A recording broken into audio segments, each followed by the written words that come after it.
আসুন, প্রতিহিংসা প্রতিশোধ নয়, পারস্পরিক ভালোবাসা ও ভ্রাতৃত্বের মাধ্যমে আমরা সকলে মিলে আমাদের প্রিয় মাতৃভূমিকে, বাংলাদেশকে সত্যিকার অর্থে একটি বাসযোগ্য, উন্নত ও গণতান্ত্রিক রাষ্ট্রে পরিণত করি।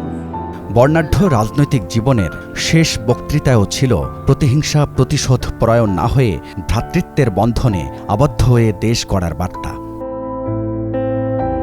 স্বামী সন্তান হারিয়েও শেষ নিঃশ্বাস পর্যন্ত তার হৃদয়ে ছিল দেশ ও জনগণ। শেষ দিন পর্যন্ত ছিলেন অবিসংবাদিত এক নেত্রী। ৪৫ বছরের বর্ণাঢ্য রাজনৈতিক জীবনে কখনো প্রধানমন্ত্রী, কখনো বিরোধী দলীয় নেত্রী, কখনো বা ছিলেন রাজপথের আন্দোলন সংগ্রামের প্রথম সারিতে। ক্ষমতার পালাবদলে পড়তে হয়েছে স্বৈরশাসকের রোষানলে। মিথ্যা হয়রানিমূলক মামলায় হতে হয়েছে কারাবন্দী। কোনো রক্তচক্ষুই পারেনি তাকে বিদেশ পাঠাতে। এই দেশ, এই দেশের মাটি, মানুষই আমার সবকিছু, কাজে আমি দেশের বাইরে যাব না। আর এ পথ ধরেই হয়ে ওঠেন আপসহীন নেত্রী। স্বাধীনতার সার্বভৌমত্ব প্রশ্নে ছিলেন নাছোড়, আগলে রেখেছেন নেতাকর্মীদের। ১৯৭৭ সাল, জিয়াউর রহমান রাষ্ট্রপতি হওয়ার পর ফার্স্ট লেডি হিসেবে আসেন সামনে। ৮১তে ব্যর্থ অভ্যুত্থান চেষ্টায় হত্যা করা হয় জিয়াউর রহমানকে। এবার হাল ধরেন বিএনপির। এরপর শুরু গণতন্ত্র পুনরুদ্ধারের যাত্রা।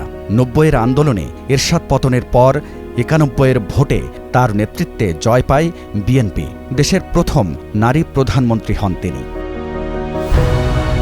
৯৬-এর নির্বাচনে প্রধানমন্ত্রী হলেও বিরোধীদের দাবির মুখে করেন ক্ষমতা হস্তান্তর। তখন তার হাতেই আসে তত্ত্বাবধায়ক সরকার ব্যবস্থা। তার দল নির্বাচনে হারলে সংসদে হন বিরোধী দলীয় নেতা। ২০০১ সালে আবার বিএনপি ক্ষমতায় এলে তৃতীয়বারের মতো প্রধানমন্ত্রী হন। আসেন ফোর্বসের ১০০ ক্ষমতাবান নারীর তালিকায়। ২০০৪-এ ছিলেন ১৪তম অবস্থানে। এরপর ২০০৭ সালে সেনাবাহিনী সমর্থিত তত্ত্বাবধায়ক সরকারের সময় হন কারাবন্দী। নানামুখী চাপেও বিদেশ পাঠানো যায়নি তাকে। আমাকে বিদেশে চলে যেতে বলা হয়েছিল। আমি তাদের কথায় রাজি না হয়ে আপনাদের ছেড়ে, দেশ ছেড়ে যায়নি। তবে সেই উত্তাল সময়ে উন্নত চিকিৎসার জন্য লন্ডন চলে যেতে বাধ্য হন বড় ছেলে তারেক রহমান। সে বিপর্যয় কাটিয়ে ২০০৯ সালের নির্বাচনে জয়ী হতে পারেনি তার দল। ২০০৪ সালে ভোট বর্জন করায় ১৯৯১-এর পর প্রথম সংসদের বাইরে চলে যায় বিএনপি।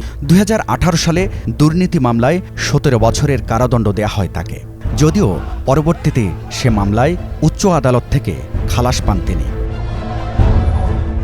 ২০২০ সালে করোনা মহামারীর জন্য নির্বাহী আদেশে অস্থায়ী মুক্তি দেয় শেখ হাসিনা সরকার। তবে নিষিদ্ধ করা হয় যে কোনো ধরনের রাজনৈতিক সম্পৃক্ততা। অবশেষে ২৪-এর ছাত্র জনতার অভ্যুত্থানে পতন হয় আওয়ামী লীগ সরকারের। দেশ থেকে চলে যেতে বাধ্য হন শেখ হাসিনা। রাষ্ট্রপতির নির্বাহী আদেশে দণ্ড বাতিল হলে মুক্ত আলো বাতাসে আসেন খালেদা জিয়া। হাবিবুল ইসলাম হাবিব, স্টার নিউজ, ঢাকা।